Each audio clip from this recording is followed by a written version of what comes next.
Hujan turun deras malam itu, mengguyur desa kecil di pinggiran hutan lebat yang dikenal dengan nama desa Giriloka. Awan kelabu menyelimuti langit, hanya menyisakan sedikit sinar bulan yang berwarna kemerahan, memantulkan cahaya suram ke dinding-dinding rumah tua yang berdiri di sepanjang jalan desa. Salah satu rumah itu milik Laras, seorang wanita hamil tua yang tinggal sendirian sejak suaminya meninggal dalam kecelakaan tragis 2 bulan lalu. Di dalam rumah kayu itu, Laras duduk di kursi tua dekat jendela.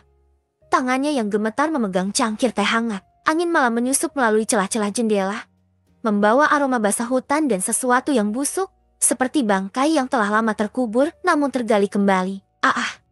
Erangan lirih keluar dari mulut Laras. Perutnya terasa seperti diremas dari dalam. Bayinya bergerak-gerak gelisah, seolah ingin keluar lebih cepat dari waktunya. Laras memejamkan mata, mencoba menenangkan diri, tetapi suara gemerisik dari luar jendela membuat bulu kuduknya meremang. Kres, kres. Laras membuka mata perlahan. Bayang-bayang besar tampak berdiri di balik kaca jendela. Tingginya hampir 2 kali lipat manusia biasa, dengan bentuk tubuh yang tidak jelas, hanya siluet gelap dengan mata merah menyala yang menatap langsung ke arahnya. Siapa di sana? Laras berseru dengan suara bergetar, mencoba terdengar tegas meskipun hatinya dipenuhi ketakutan. Bayangan itu tidak menjawab. Sebaliknya, suara tawa kecil, seperti tawa anak-anak yang tidak wajar, terdengar menggema di antara suara hujan. Laras bergidik, tubuhnya merosot ke lantai. Jangan main-main. Laras mencoba bangkit, tetapi kakinya terasa lemas. Ia meraih parang kecil yang disimpan di bawah kursi, senjata yang ditinggalkan suaminya.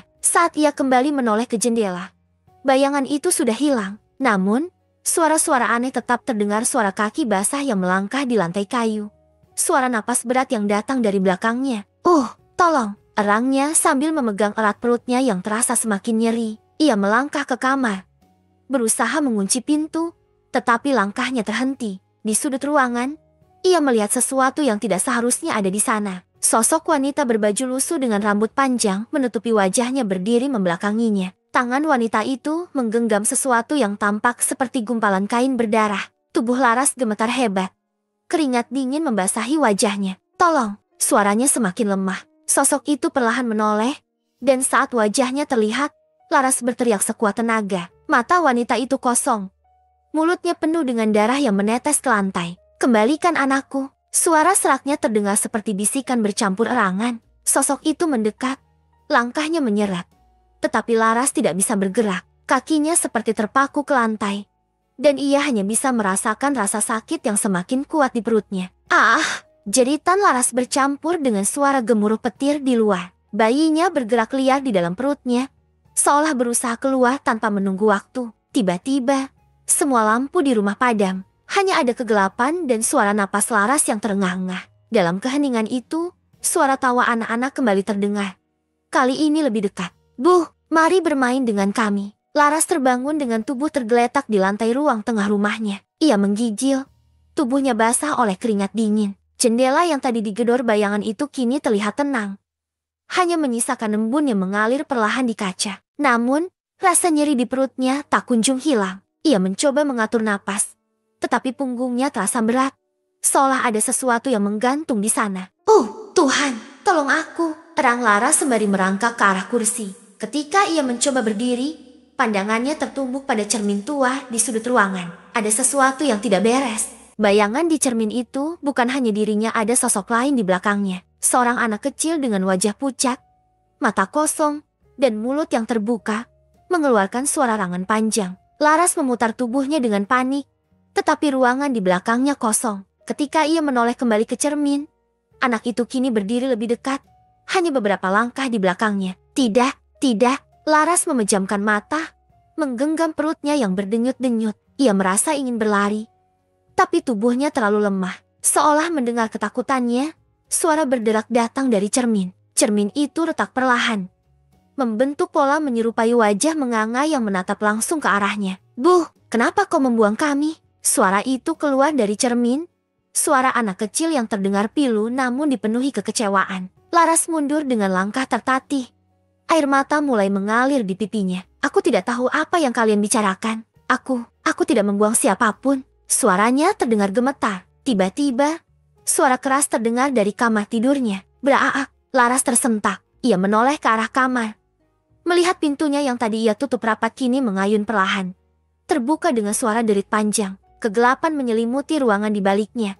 Namun sesuatu menariknya untuk masuk sesuatu yang tidak bisa ia abaikan. Dengan kaki gemetar, Laras melangkah mendekati pintu kamar. Bau busuk yang tajam menyergap hidungnya, membuatnya hampir muntah. Di dalam, ia melihat tempat tidurnya yang kini penuh dengan bercak darah yang mengering. Laras mundur, tetapi pintu di belakangnya menutup sendiri dengan keras, mengurungnya di dalam kamar. "Dora!" Laras berteriak. "Ah, tolong enggak!" Di sudut kamar, ia melihat wanita berbaju lusuh itu lagi.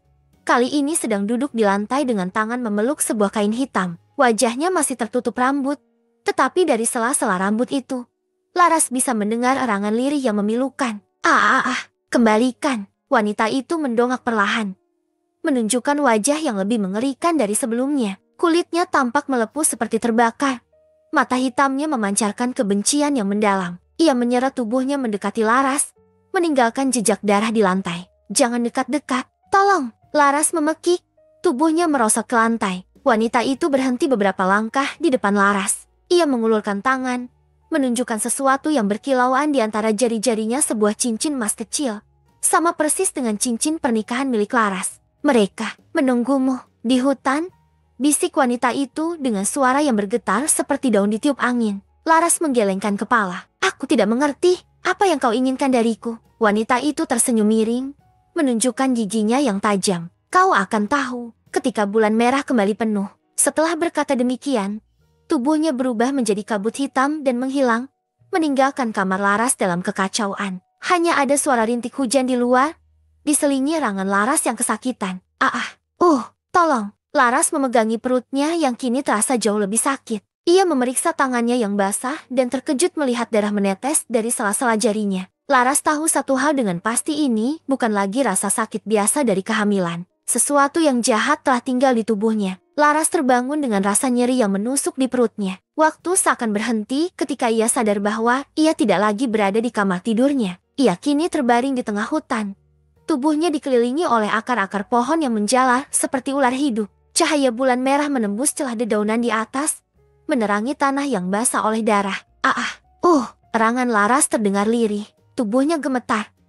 Kulitnya terasa dingin. Ia mencoba bangkit, tetapi sesuatu menahan kakinya. Ketika ia melihat ke bawah, ia menemukan akar-akar itu telah melilit pergelangan kakinya dengan erat. Ia menarik-narik kakinya dengan panik, tetapi akar-akar itu justru semakin erat menggenggamnya. "Siapa? Apa ini?" Laras berteriak. Air matanya bercampur dengan hujan yang turun perlahan. Dari kejauhan, ia mendengar suara langkah kaki mendekat. Berirama pelan namun menyeret, seolah seseorang membawa beban berat. Laras menahan napas, menoleh ke arah suara itu. Dari balik kabut tipis di hutan, muncul sosok wanita berbaju lusuh yang sama. Kali ini, ia tidak sendirian. Di belakangnya, terlihat bayangan anak-anak kecil dengan tubuh yang kurus kering dan mata yang memancarkan kegelapan. "Kami menunggumu, Bu," salah satu anak itu berbisik. Suaranya dingin dan menggema di antara pepohonan. Laras meronta, menarik-narik tubuhnya dengan lebih kuat. Namun semakin ia berusaha, semakin akar-akar itu melilit tubuhnya hingga ke pinggang. Perutnya yang besar terasa lebih berat dari sebelumnya, dan bayinya bergerak liar di dalam. Tolong!" Laras menjerit sejadi-jadinya. Ia berharap seseorang mendengar, tetapi hanya hutan yang menjawabnya. Dengan desiran angin yang membawa bisikan-bisikan aneh, wanita berbaju lusuh itu mendekat. Langkahnya nyaris tanpa suara di atas tanah basah. Kali ini, wajahnya lebih jelas. Kulitnya berwarna abu-abu dengan luka-luka yang menganga, seperti dagingnya membusuk. Ia menatap Laras dengan senyum lebar.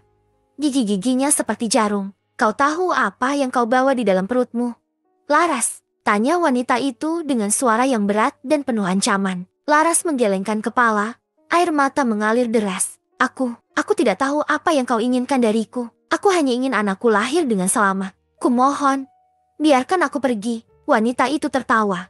Suaranya seperti retakan kaca. "Anakmu bukanlah milikmu. Mereka menunggunya. Darah harus dibayar dengan darah." Laras terkejut. Tetapi sebelum ia sempat bertanya lebih jauh, wanita itu mengangkat tangannya yang keriput. Dengan satu gerakan, akar-akar yang melilit Laras mengangkat tubuhnya ke udara, menggantungnya di antara pohon-pohon. Laras berteriak, tetapi suaranya tenggelam oleh suara tawa anak-anak yang kini mengelilinginya. "Bu, Kami ingin bermain, bisik salah satu anak itu sambil menarik ujung gaun Laras yang sudah sobek. Wajah anak itu kini terlihat jelas tidak lagi manusia, tetapi seperti boneka kayu yang retak. Dengan mata kosong yang meneteskan cairan hitam, Laras berusaha melepaskan diri, tetapi tubuhnya terasa semakin berat. Ia memejamkan mata, berharap ini semua hanyalah mimpi buruk. Namun, ketika ia membuka mata, ia melihat bayinya bergerak-gerak di dalam perutnya, menciptakan tonjolan-tonjolan yang tidak wajar. Tolong, Laras menjerit lagi. Rasa sakit itu kini hampir tak tertahankan. Bayinya seperti berusaha keluar, tetapi tidak dengan cara yang normal. Ia bisa merasakan kuku-kuku kecil mencakar dari dalam. Wanita berbaju lusuh itu tersenyum puas. Sudah waktunya, Laras. Mereka akan mengambilnya sekarang. Tanah di bawah Laras mulai mereka, memperlihatkan lubang besar yang dipenuhi tangan-tangan kurus yang meraih-raih ke atas. Dari lubang itu, terdengar erangan dan tangisan bercampur. Seolah-olah jiwa-jiwa yang tersiksa meminta pembebasan. Laras menangis histeris. Tidak, kumohon. Lepaskan aku. Namun, semuanya sia-sia. Akar-akar itu menarik tubuhnya perlahan ke arah lubang.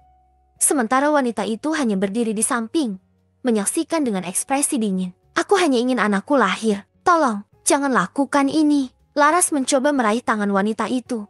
Tetapi wanita itu menghindar dengan senyum sinis. Anakmu adalah pintu gerbang kami. Laras, ia akan membuka jalan untuk kami kembali. Laras menggigil di udara. Tubuhnya digantung oleh akar-akar yang kini menjalar lebih tinggi, mencengkeram perutnya dengan kuat. Jeritannya menggema di antara pepohonan.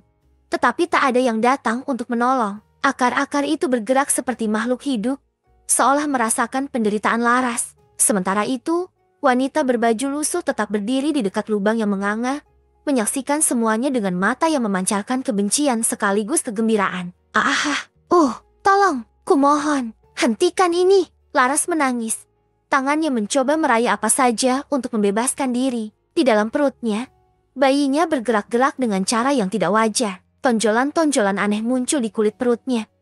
Seolah ada sesuatu yang mencoba mencakar jalan keluar. Rasa sakit itu tak lagi bisa ditahan. Laras merasa tubuhnya akan hancur kapan saja. Kau terlalu banyak berdoa. Laras, kata wanita itu dengan suara dingin. Tetapi doamu hanya mengundang yang lain. Mereka yang mendengar adalah kami, bukan Tuhanmu. Wanita itu mendekat, mengulurkan tangannya ke arah perut Laras. Ujung jarinya yang panjang dan tajam menyentuh kulit Laras. Dan seketika rasa dingin merayap ke seluruh tubuhnya. Laras menjerit keras, tetapi tubuhnya lumpuh, tidak bisa melawan. Aku tidak ingin ini. Kumohon, biarkan aku pergi. Erangnya. Air mata bercucuran di pipinya. Wanita itu tidak mengindahkan permohonannya. Ia menatap perut Laras dengan pandangan tajam. Bibirnya bergerak menggumamkan sesuatu dalam bahasa yang tidak dimengerti. Saat gumaman itu semakin cepat, akar-akar di sekitar Laras mulai bersinar samar, memancarkan cahaya merah darah. Angin kencang tiba-tiba berhembus, membawa aroma kematian yang lebih kuat. Lubang besar di bawah Laras bergetar. Dari dalamnya, muncul sosok-sosok yang semakin jelas. Tubuh-tubuh tanpa wajah. Kulit mereka seperti lapisan lumpur, merangkak keluar dengan suara erangan dan tawa kecil yang menggema. Salah satu sosok itu berdiri tegak, menatap Laras dengan kepala yang miring, lalu berkata dengan suara serak, "Ia milik kami. Ia akan membuka jalan." Laras hanya bisa menangis. Ia merasakan sesuatu di dalam tubuhnya yang ingin keluar. Tetapi bukan bayi biasa. Sebuah tekanan kuat di perutnya membuat napasnya tercekat. Dan ia melihat darah mengalir deras di kakinya. Tolong aku." Laras hampir tidak bisa berbicara. Matanya buram oleh air mata dan keringat. Tiba-tiba, wanita berbaju lusuh itu mendekat lebih cepat. Wajahnya hanya beberapa inci dari wajah Laras. "Kau hanya alat. Laras, tubuhmu membawa pintu ke dunia kami. Dan bayi itu adalah kuncinya. Apa maksudmu? Apa yang kalian lakukan pada anakku?" Laras berteriak dengan sisa-sisa kekuatannya. Wanita itu tertawa kecil, tetapi tidak menjawab. Ia mengulurkan tangan ke perut Laras. Dan dengan gerakan perlahan, ia menancapkan kukunya yang tajam ke kulit Laras. Tidak ada rasa sakit, hanya rasa dingin yang menusuk hingga ke tulang. Cahaya merah dari akar-akar itu semakin terang. Sementara bayinya mulai bergerak lebih liar, membuat Laras hampir pingsan. "Sudah waktunya," kata wanita itu dengan suara datar. Akar-akar yang melilit tubuh Laras tiba-tiba menarik lebih keras, hingga ia merasa seperti terbelah. Dari dalam perutnya, muncul sesuatu yang tidak dapat digambarkan, bukan bayi yang ia harapkan. melainkan makhluk kecil berwarna hitam, dengan mata merah menyala dan cakar-cakar tajam. Makhluk itu mengeluarkan suara lengkingan tinggi yang membuat seluruh hutan bergema. Laras menatap makhluk itu dengan horor yang mendalam. Itu bukan anakku, itu bukan anakku. Ia menangis, tetapi tidak ada yang bisa ia lakukan. Makhluk itu merangkak ke tanah, diikuti oleh sosok-sosok tanpa wajah yang muncul dari lubang besar. Mereka menyambut makhluk itu seperti seorang raja, membungkuk dengan hormat. Wanita berbaju lusuh itu tersenyum lebar. Ia adalah raja kegelapan yang baru. Dunia akan kembali milik kami. Laras hanya bisa menatap dengan mata yang kosong.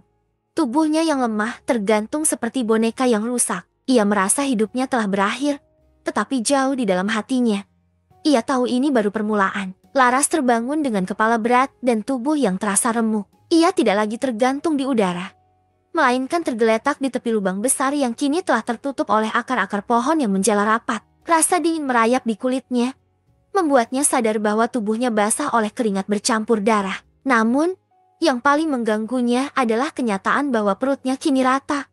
Bayinya telah diambil. Anakku, di mana anakku? Laras merintih dengan suara parau.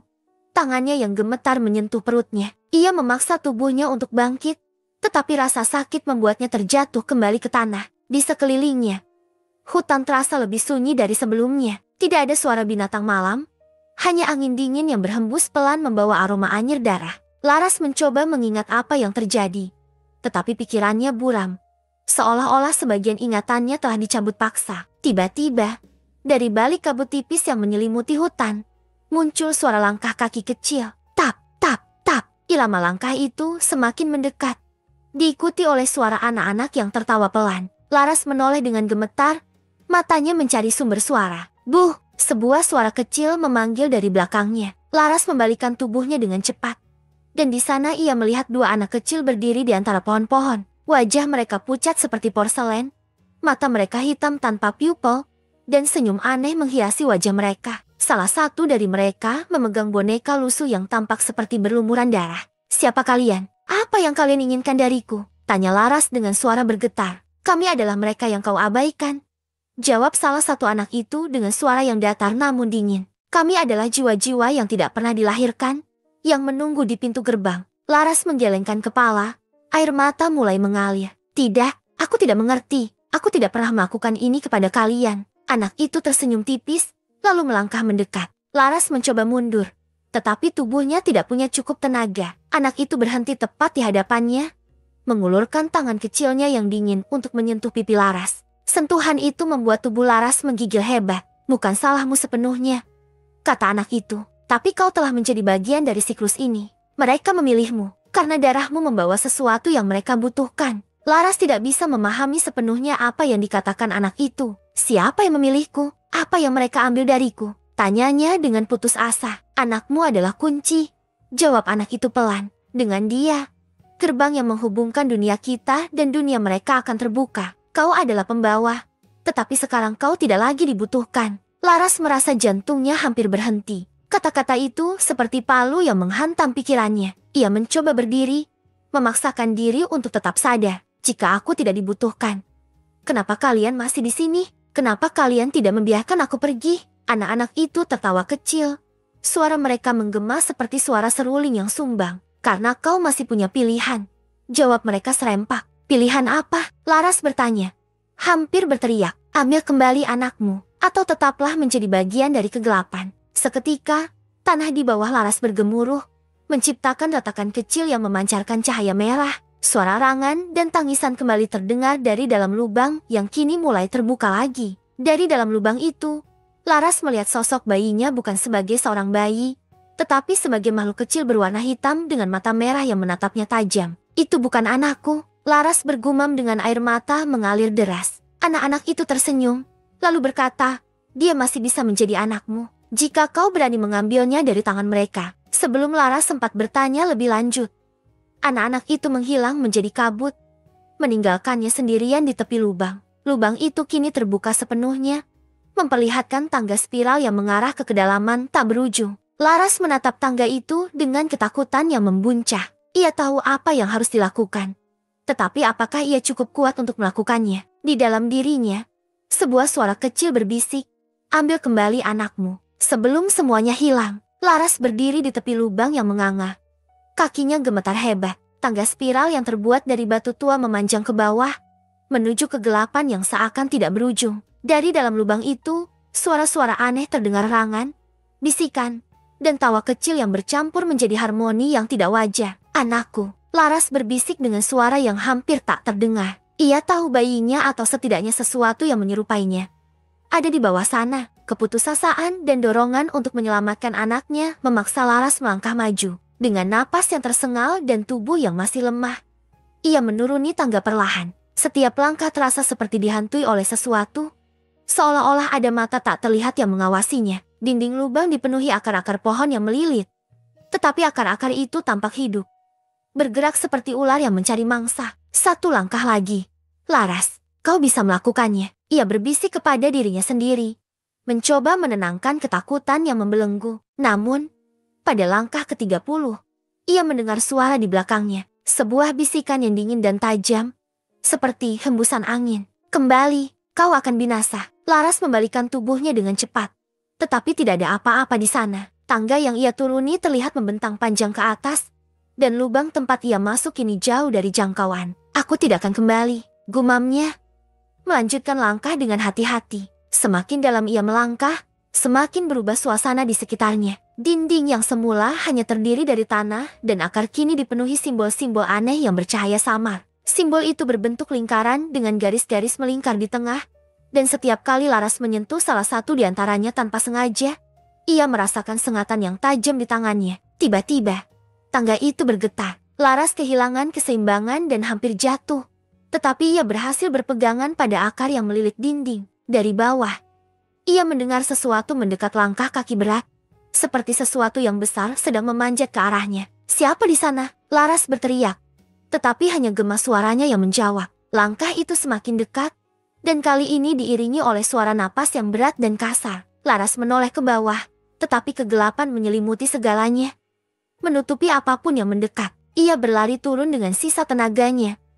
Rasa sakit di tubuhnya seakan hilang oleh ketakutan yang memuncak. Ketika ia mencapai dasar tangga, ia menemukan dirinya berdiri di depan pintu besar yang terbuat dari batu hitam. Pintu itu dihiasi dengan ukiran makhluk-makhluk aneh, separuh manusia, separuh binatang yang tampak menyiksa satu sama lain. Di tengah pintu, ada celah kecil yang memancarkan cahaya merah terang, seperti mata yang mengintip dari baliknya. Laras mendekati pintu dengan ragu-ragu. Tangannya yang gemetar menyentuh ukiran di permukaan batu. Saat ia menyentuhnya, pintu itu mulai bergerak sendiri, membuka dengan suara derit yang memekakkan telinga. Di balik pintu, sebuah lorong panjang terbentang, diterangi oleh api kecil yang melayang di udara. Laras melangkah masuk, dan pintu di belakangnya menutup dengan keras. Ia kini terkurung.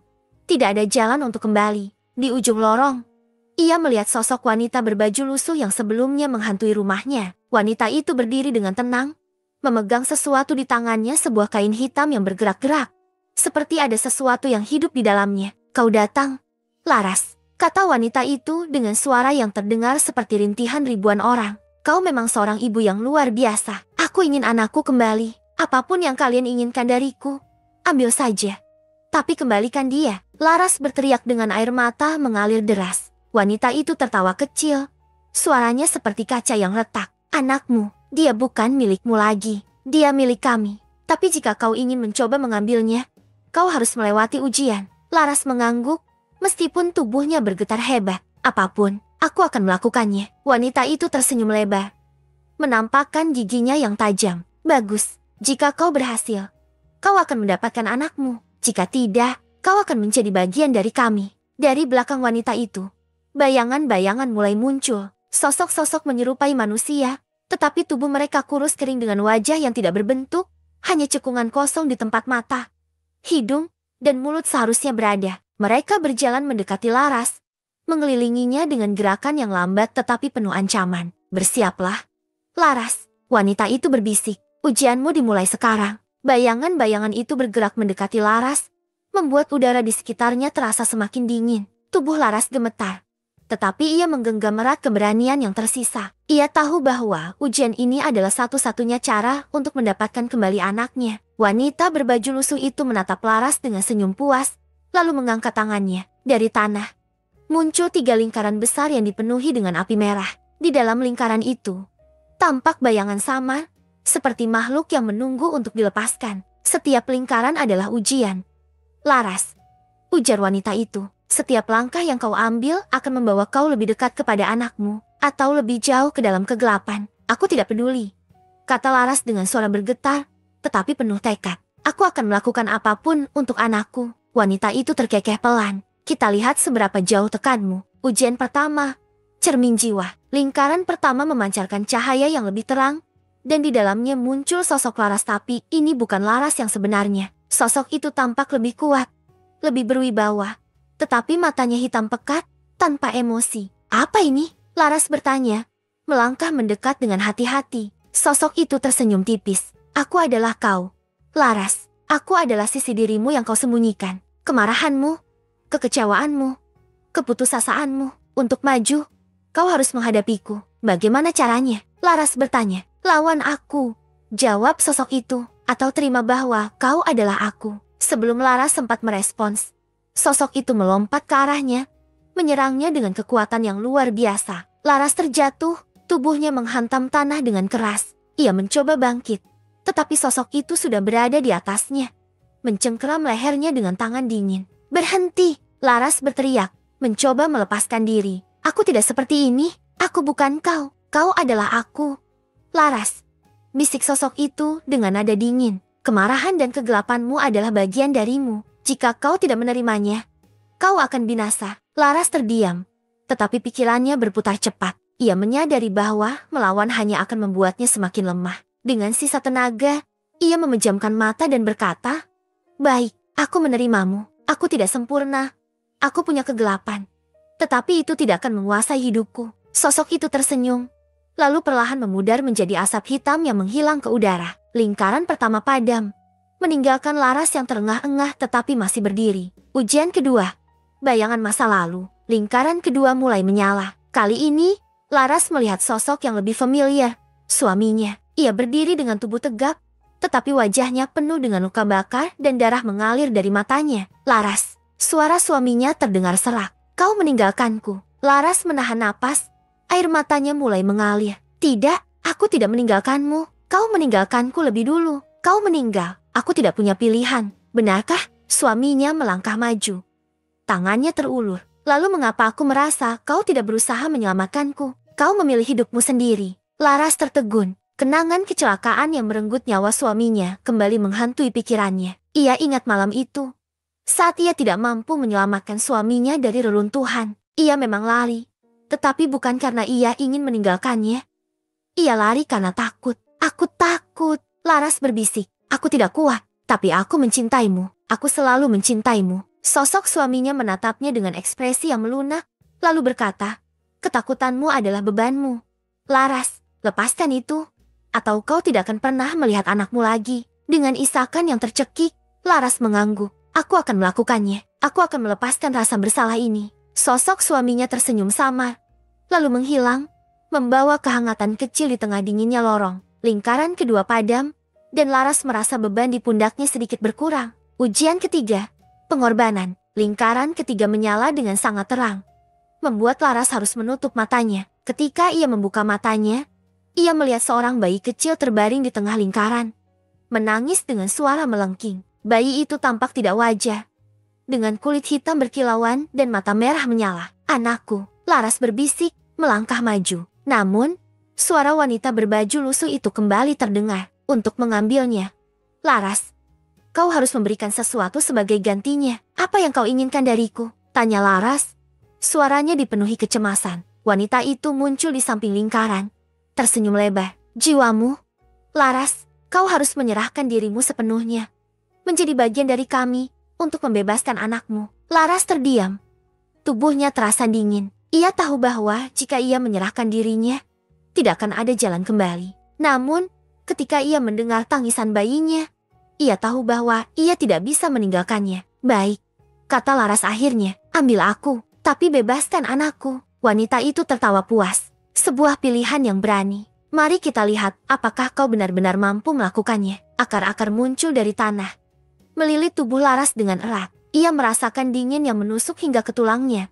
Tetapi ia tidak menyesal. Ia memejamkan mata, menunggu nasibnya. Namun, sesuatu yang tidak terduga terjadi. Bayi di tengah lingkaran tiba-tiba berhenti menangis. Matanya yang merah memudar berubah menjadi mata manusia biasa. Lingkaran ketiga padam, dan akar-akar itu perlahan melonggarkan cengkeramannya. Wanita berbaju lusuh itu menatap Laras dengan mata terkejut. Bagaimana ini mungkin? Kau seharusnya menjadi milik kami. Laras membuka matanya, menatap wanita itu dengan keberanian yang baru. Aku seorang ibu, dan tidak ada kegelapan yang bisa menghentikan seorang ibu. Tubuh Laras terjatuh ke tanah dengan lemah setelah akar-akar yang melilitnya menghilang. Napasnya tersengal.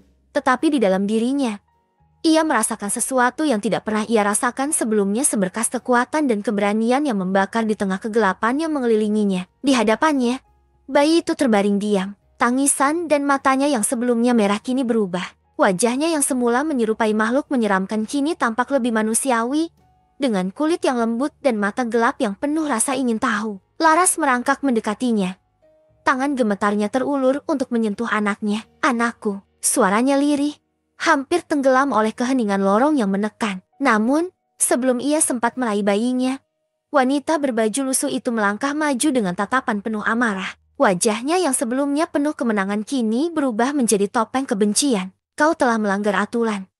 Laras, desis wanita itu. Bayi itu adalah milik kami. Kau seharusnya tidak memiliki kekuatan untuk melawan. Laras mengangkat wajahnya, menatap tajam ke arah wanita itu. Aku seorang ibu. Tidak ada yang lebih kuat dari cinta seorang ibu kepada anaknya. Bahkan kegelapanmu tidak bisa mengambilnya dariku. Wanita itu tertawa keras.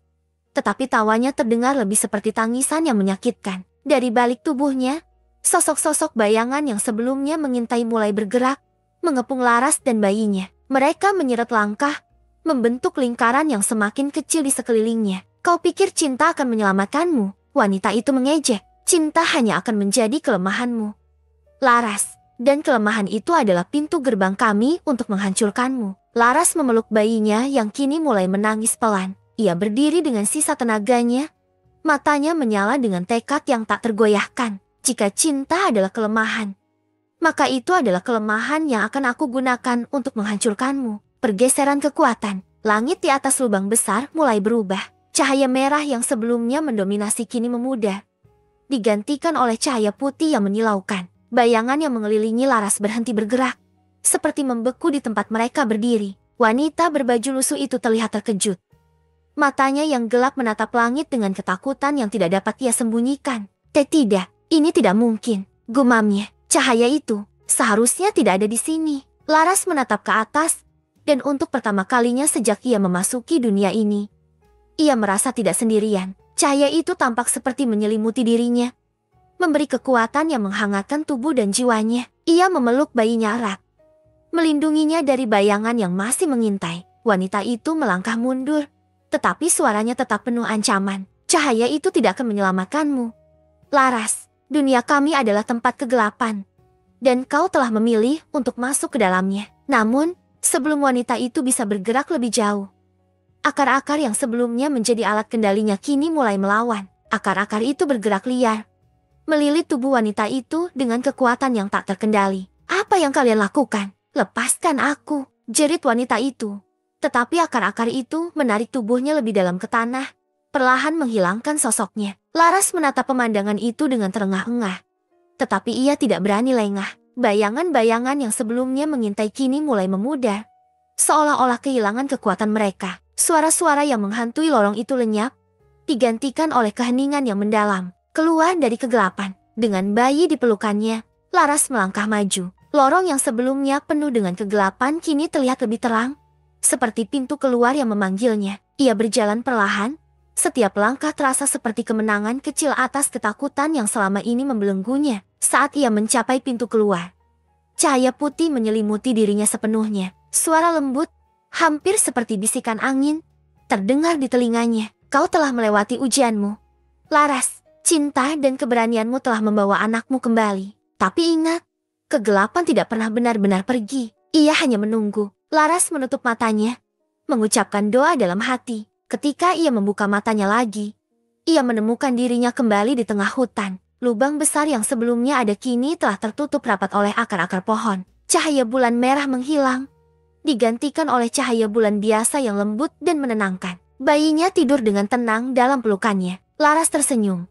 Meskipun tubuhnya masih terasa lelah dan terluka, aku akan melindungimu, katanya kepada bayinya, tidak peduli apapun yang terjadi. Namun, jauh di dalam hutan, bayangan kecil masih bergerak, mengintai, sebuah tanda bahwa kegelapan belum benar-benar lenyap. Malam di desa Giriloka kembali tenang.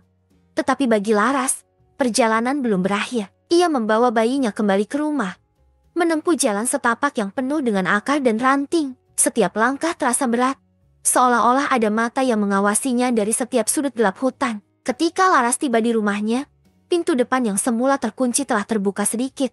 Berderit lembut ketika ia mendorongnya. Aroma khas kayu basah bercampur dengan udara dingin menyergapnya. Dengan hati-hati, ia meletakkan bayinya di atas tempat tidur dan menatap wajah kecil yang kini tertidur lelap. Aku akan melindungimu, bisiknya dengan suara serak. Namun, saat ia berbalik untuk menutup pintu, sebuah suara pelan terdengar dari ruang tengah. Laras. Laras terhenti. Suara itu tidak asing, datar dan penuh dendam. Ia memutar tubuhnya perlahan, melihat bayangan samar di sudut ruangan. Wanita berbaju lusuh itu, yang ia kira telah lenyap bersama akar-akar di dunia kegelapan, kini berdiri di sana, menatapnya dengan senyum yang lebih mengerikan dari sebelumnya. Kau pikir semuanya selesai? Wanita itu berbicara, langkahnya maju perlahan. Kau mungkin memenangkan anakmu, tetapi kau telah membuka pintu yang tidak bisa ditutup. Apalagi yang kau inginkan dariku? Laras berteriak, mencoba menutupi rasa takutnya. Aku telah melewati ujianmu. Kau tidak punya kuasa atas kami lagi.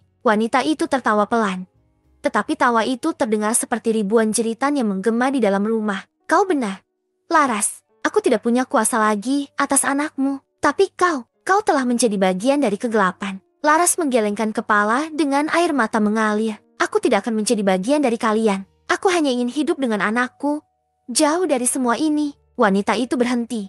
Senyumnya lenyap. Matanya yang kosong menatap Laras dengan tajam. Kegelapan bukan sesuatu yang bisa kau abaikan, Laras. Ia akan terus mengikuti hingga kau menyerah. Tiba-tiba, bayangan di sekitar ruangan mulai bergerak, merayap di dinding dan lantai seperti makhluk hidup. Laras merasa tubuhnya melemah, seperti ada sesuatu yang menyerap energinya. Ia berusaha berpegangan pada dinding, tetapi kakinya hampir tidak mampu menopang tubuhnya. Lepaskan aku, Laras berteriak. Tetapi suaranya tenggelam oleh bisikan-bisikan yang muncul dari setiap sudut rumah. Keputusan terakhir, wanita itu mengangkat tangannya, dan dari bayangan yang bergerak, muncul sosok-sosok kecil yang menyerupai anak-anak yang sebelumnya Laras temui. Mereka berjalan perlahan, mata mereka kosong, tetapi wajah mereka penuh dengan dendam. Salah satu dari mereka berbicara dengan suara dingin. "Bu, kenapa kau meninggalkan kami?" Laras tertegun. "Aku tidak pernah meninggalkan kalian. Aku tidak tahu siapa kalian." "Kau tahu siapa kami?" bisik anak itu. "Kami adalah bayangan dari mereka yang tidak pernah kau beri kesempatan. Mereka yang kau abaikan ketika kau memilih hidupmu sendiri." Seketika, kenangan-kenangan kelam menyeruak dalam benaknya. Keputusannya untuk mengakhiri kehamilan yang ia anggap tidak siap bertahun-tahun yang lalu, rasa bersalah yang ia coba lupakan, dan ketakutannya untuk menghadapi kenyataan. Laras jatuh terduduk, air mata mengalir deras. "Maafkan aku," ia berbisik. Suaranya penuh dengan kesakitan. "Aku tidak tahu harus bagaimana. Aku takut."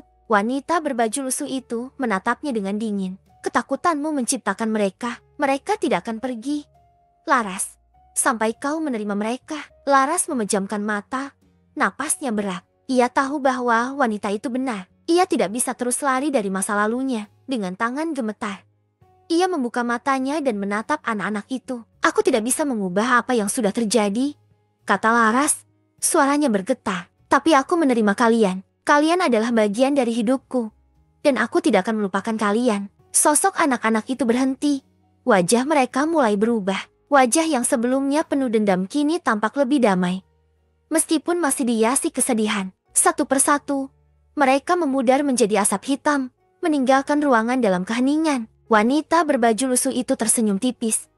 Tetapi kali ini bukan senyum kejam. "Kau telah memilih dengan benar, Laras. Tetapi ingat, bayangan akan selalu ada. Yang penting adalah bagaimana kau hidup bersamanya." Setelah mengatakan itu, wanita itu menghilang, meninggalkan ruangan dalam keheningan. Laras merosot ke lantai. Napasnya terengah-engah. Ia memejamkan mata, berharap semuanya berakhir. Namun, Di sudut ruangan, sepasang mata merah masih mengintai dari kegelapan, menunggu kesempatan berikutnya. Hari mulai berganti pagi.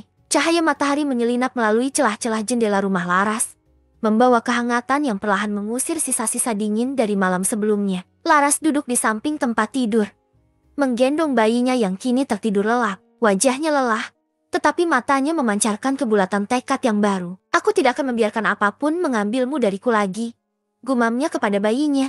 Seolah janji itu adalah mantra yang akan melindungi mereka. Namun, meski pagi telah datang, Laras tahu bahwa kegelapan belum sepenuhnya lenyap. Ia bisa merasakan kehadirannya, seperti bayangan di sudut ruangan yang tidak pernah benar-benar hilang. Wanita berbaju lusuh itu mungkin telah pergi, tetapi warisannya tetap ada, bayangan yang akan selalu mengintai, menunggu Laras lengah. Kehidupan yang baru. Minggu-minggu berikutnya, Laras mencoba membangun kembali hidupnya. Ia jarang keluar rumah, hanya berfokus pada merawat bayinya. Desa Giriloka yang sunyi menjadi saksi atas upayanya untuk melupakan malam-malam mengerikan itu. Namun, para tetangga mulai memperhatikan perubahan pada Laras. Ada sesuatu yang berbeda pada Laras, bisik seorang warga kepada yang lain. Matanya seperti memancarkan sesuatu yang aneh. Beberapa orang mengatakan bahwa Laras telah kehilangan kewarasannya setelah kematian suaminya. Yang lain percaya bahwa ia telah berhubungan dengan sesuatu yang tidak suci. Laras tidak peduli. Ia hanya peduli pada bayinya,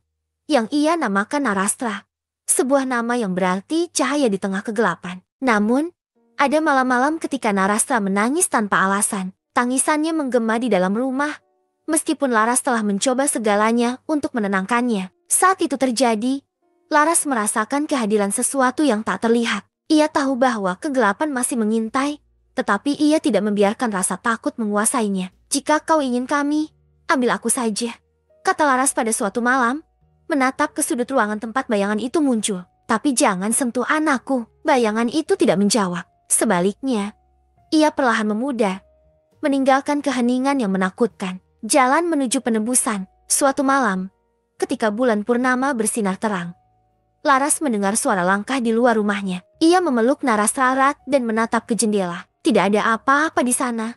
Tetapi perasaan itu kembali, perasaan bahwa sesuatu mengawasinya. Kali ini, Laras tidak melarikan diri. Ia membuka pintu dan berdiri di ambang, menantang kegelapan yang membentang di hadapannya. Aku tidak takut lagi, katanya dengan suara tegas. Aku telah kehilangan banyak hal, tetapi aku tidak akan kehilangan diriku lagi. Udara di sekelilingnya terasa lebih hangat, dan suara langkah itu menghilang. Laras tersenyum kecil, merasa bahwa untuk pertama kalinya, ia telah memenangkan pertarungan melawan rasa takutnya sendiri. Akhir yang tidak benar-benar berakhir. Laras tahu bahwa kegelapan tidak pernah benar-benar pergi. Itu adalah bagian dari dirinya, seperti luka yang tidak bisa disembuhkan. Namun, ia juga tahu bahwa cinta kepada Narastra adalah perisai terkuatnya. Tidak peduli seberapa besar kegelapan mencoba mengintainya, ia akan selalu melindungi anaknya. Desa Giriloka kembali sunyi, tetapi cerita tentang Laras dan bayinya mulai menyebar. Beberapa mengatakan bahwa Laras telah membuat perjanjian dengan makhluk gaib untuk mendapatkan anaknya kembali. Yang lain percaya bahwa ia adalah korban kutukan yang tidak akan pernah bisa dilepaskan.